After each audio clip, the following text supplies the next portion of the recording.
Lorsque l'on parle de trésors immergés, il n'est pas toujours question de pièces d'or tirées d'une épave. Au large de Carnot, dans les eaux de Palavas, un groupe de recherche a découvert des arbres sous-marins vieux de plus de 8000 ans. Nous avons rendez-vous ce matin avec le Graal, groupement de recherche archéologique du littoral languedocien.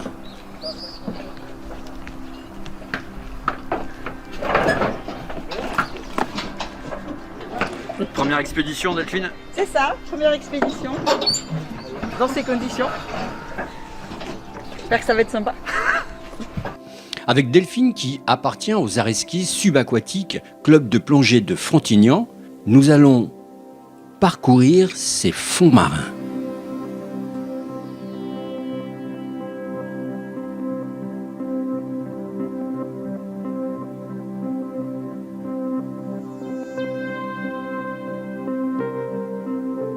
Ce genre de découverte est rarissime. Il en est recensé une dans la Manche et une autre dans le golfe du Mexique.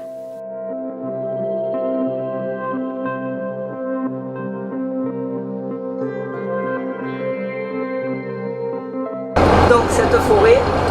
En fait, elle a été effectivement découverte, on va dire petit à petit. À la suite de plongées que nous faisions pour prospecter aux alentours de la zone des pierres. On est allé relativement loin puisque en fait par rapport au site d'origine des pierres, on est allé en prospection jusqu'à 800 mètres tout autour et où on a arpenté, je veux dire presque le moindre carré, c'est pas vraiment ça, mais on a vraiment beaucoup plongé dans la zone, on a géoréférencé nos plongées et effectivement on recherchait du bois parce que l'hypothèse du naufrage est l'hypothèse la plus probable pour la présence de ces pierres. Et donc on recherchait du bois pour voir s'il y avait une épave. Et en fait on recherchait... Une épave de bateau. De bateau. Vous ne cherchiez pas du tout une forêt. Non, pas du tout. Vous n'avez pas idée qu'il y avait une forêt. Alors là, parce qu'il n'y en a pas beaucoup. Mondialement, il y en a... il n'y en a que 3 qui ont été trouvés à ce jour. Et là, sur le site là aujourd'hui où on en est, donc il y a le fameux site des pierres qui a été découvert par Claude Marty dans les années 80, puis fouillé par des clubs de plongée locaux et par le DRAS bien évidemment. Donc qui fait à peu près, où il y a à peu près 85-90 blocs. Lui il fait 80 mètres de long. À côté, pas loin, il y a le site des colonnes qui a été découvert par Pierre Gournay, mon père, dans les années 90. Où là, actuellement, on avait 3 colonnes, en fait, ça en est une plus 2 qui ont été cassées, qui sont des colonnes très importantes. Elles font 5 mètres et 80 de long, 60 cm de diamètre. On a découvert un chapiteau l'année dernière, aussi toujours sorti de carrière. On a découvert une espèce de linteau frise aussi qui appartient à ce même type de monument de prestige. Ensuite, plus vers l'ouest, on a d'autres pierres. On a trouvé un site avec des dalles, mais aussi avec des blocs ressemblant beaucoup à celui du site des pierres du premier site. Tout ça maintenant, aujourd'hui, on l'a cartographié sur une longueur de près de 800 mètres. Dans la même zone. Là. Dans la même zone, ouais. suivant un linéaire parallèle à la côte. Il n'y a qu'ici que vous avez trouvé ça. Là aujourd'hui, oui. Dans toute la France.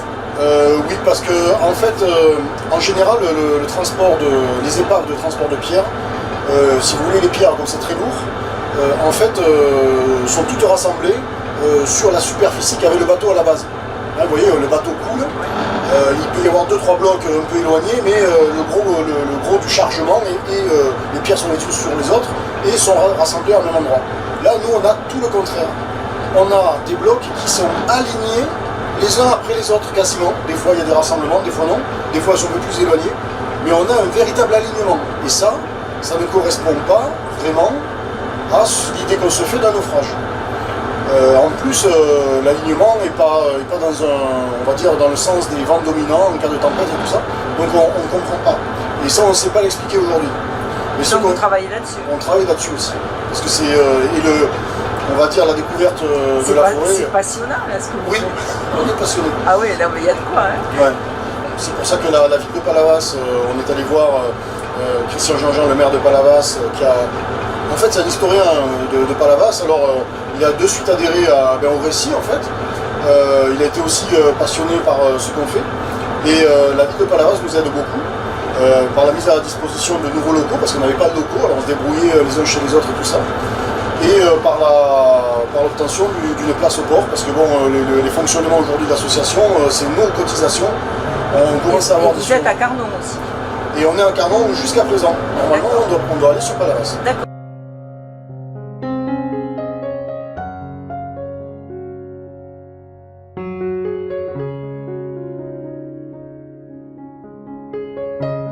Jean-Yves, qu'est-ce que c'est la palanquée? Alors la palanquée, c'est un terme de pêche à la base, mais en fait en plongée, dans le monde de la plongée, c'est un groupe de plongeurs, en général homogène par rapport à la plongée qu'ils ont à faire. Ce n'est que le groupe, c'est-à-dire qu'il peut y avoir une plongée, par exemple là, archéologique, où il va y avoir 2 ateliers extraction de sédiments, et chacun des ateliers sera animé par une palanquée. Donc là, en l'occurrence, 2 plongeurs. Donc voilà, 2 plus 2, ça fait 2 palanquées, donc 4 plongeurs pour une seule plongée qui est faite simultanément.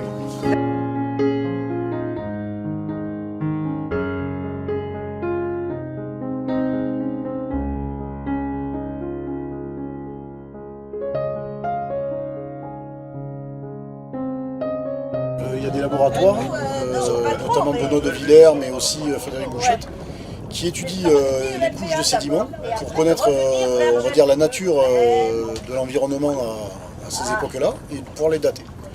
Et donc là, il y a une carotte qu'on a fait de 1,50 m qui a été étudiée par le laboratoire de Benoît de Villers et qui aussi va donner des résultats très intéressants. Je voudrais géoréférencer les 4 angles du carré. On peut le faire. On peut le faire? Oui, parce qu'en fait, on peut faire une moyenne. D'accord. C'est-à-dire qu'on peut rester genre 5 minutes sur un endroit. La balise en haut va se balader un peu. On va la tenir le plus tendue possible. Elle va se balader un peu. Et l'ordinateur, lui, il peut dire je prends la moyenne de tous ces points. Mais ce qu'il avait fait, elle voulait faire Marie-Pierre, c'est qu'elle a pas été bien piquée et une tige qui arrive à la surface.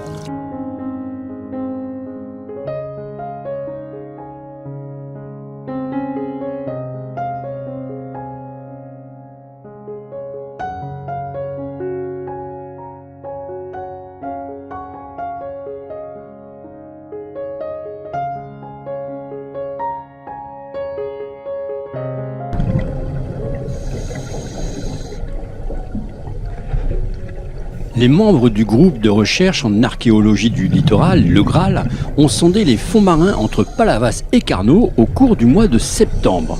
À l'origine, les fouilles portaient sur une autre découverte faite en 2018, celle de blocs antiques des carrières des bois de Lens de Nîmes qui seraient issus d'au moins 3 naufrages de navires entre Nice et Narbonne.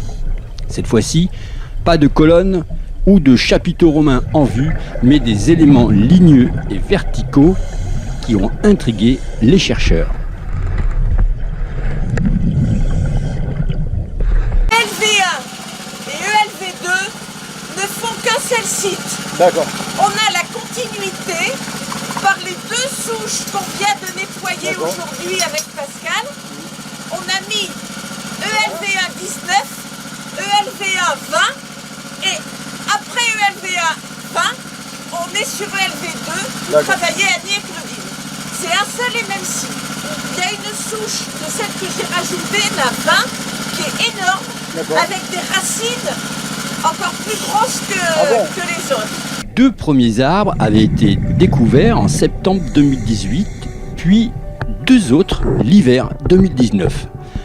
Un peu de bois prélevé alors avait été envoyé à 2 laboratoires en Pologne et aux États-Unis afin d'être daté au carbone 14. Résultat, l'âge des chênes a été estimé à 7500 et 7200 ans. Les membres de l'association qui, dans un premier temps, pensaient avoir découvert une épave ou un pieu abîmé, ont réalisé qu'ils avaient affaire à une forêt millénaire qui n'a probablement pas encore révélé tous ses secrets.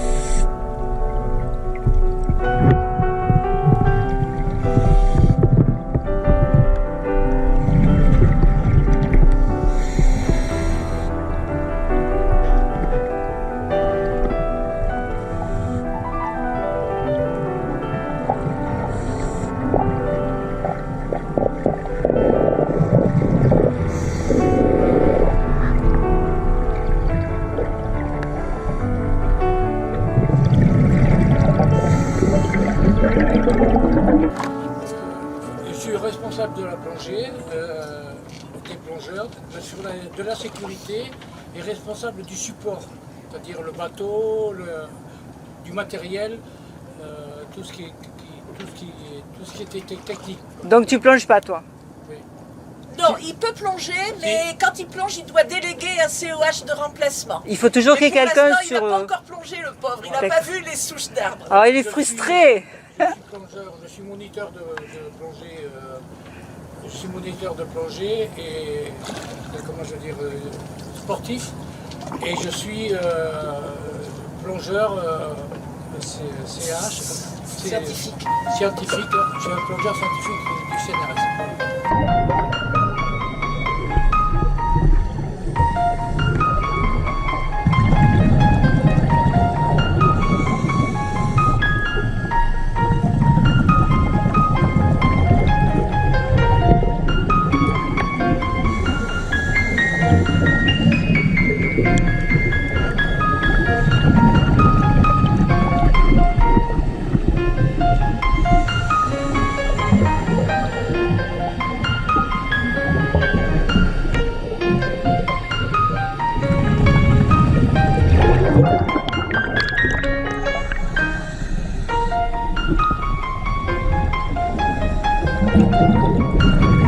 Fine, alors tu es venu nous faire les images. Alors toi tu es du club art ski et subaquatique de Frontignan. C'est ça. Alors tu en penses quoi des fouilles archéologiques?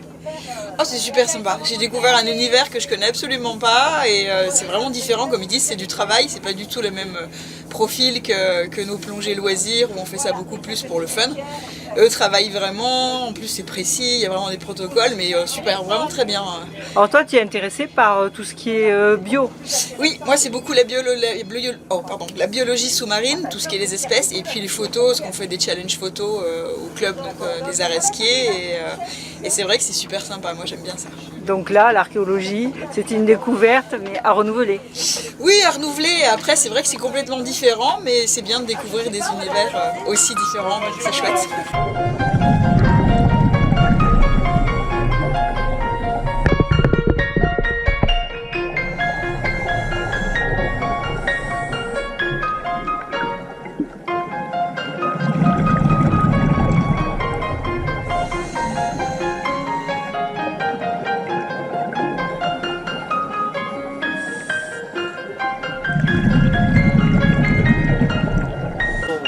Nous explorons en fin de compte une forêt au large de Palavas, donc une forêt dite palavasienne, qui est constituée en fait de chênes qui ont poussé durant la période où laquelle la mer se situait à peu près 123 mètres au niveau de son niveau actuel.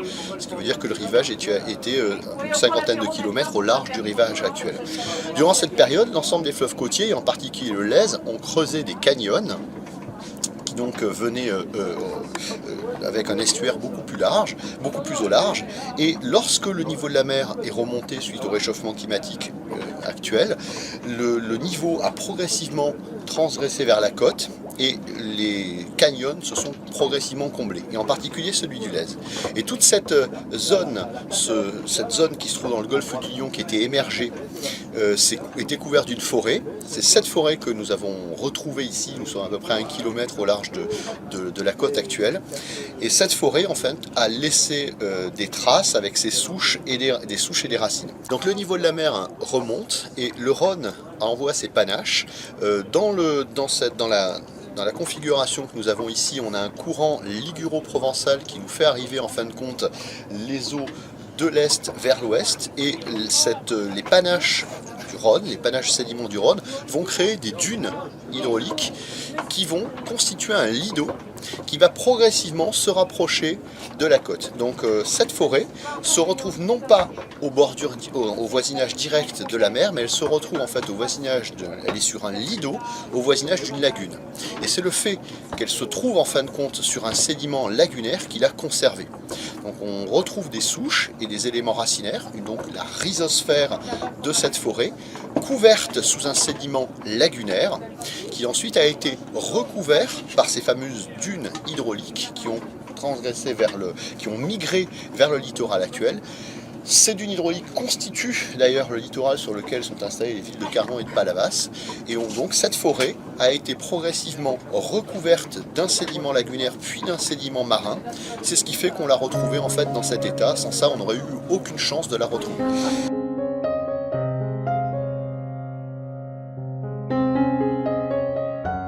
Donc, pour trouver ces vestiges de bois, il faut se trouver dans des zones où cette fameuse resse affleure le niveau de la vase qui lui est plat. C'est ça. Donc les endroits où la resse est plus basse, ben, il y en a mais c'est dessous. Les endroits où la resse est trop haute, ben, ça a été décapé. Et donc en fait le coup de chance c'est d'être à l'endroit où la resse affleure mais où elle est encore pas trop émergente pour ne pas avoir été abîmée. Ouais. Elle est encore protégée ou tu peux l'enlever facilement en fait. Ouais. Donc du coup c'est là, on est sur une zone comme ça.